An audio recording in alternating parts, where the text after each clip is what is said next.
Hello বন্ধুরা, সবাইকে শুভ সন্ধ্যা।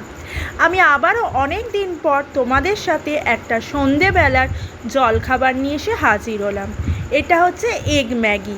তা এই ম্যাগিটা আমি একটুখানি অন্য ধরনের করেছিলাম। এই এমনিতেই তোমরা ম্যাগি করতেই জানো, আলাদা করে কিছু বলার নেই।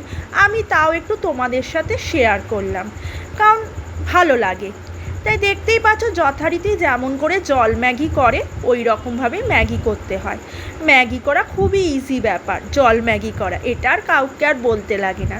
ছোট বাচ্চা থেকে বড় সবাই জানে, এমনকি ছেলেমেয়েরাও এখন বাচ্চারাও করতে পারে। আমি এগ ম্যাগির ওপর এইভাবে ডিমের পোচের মতো করে ডিমটাকে ভেজে নিয়ে ম্যাগির ওপর সুন্দর করে সাজিয়ে একটু টমেটো সস দিয়ে ডেকোরেশন করে গরম গরম পরিবেশন করেছিলাম এই এগ ম্যাগি। তোমরা চাইলে এরকমভাবে একটুখানি খেয়ে দেখতেই পারো, একদম দোকানের মতো লাগবে, রেস্টুরেন্ট স্টাইল।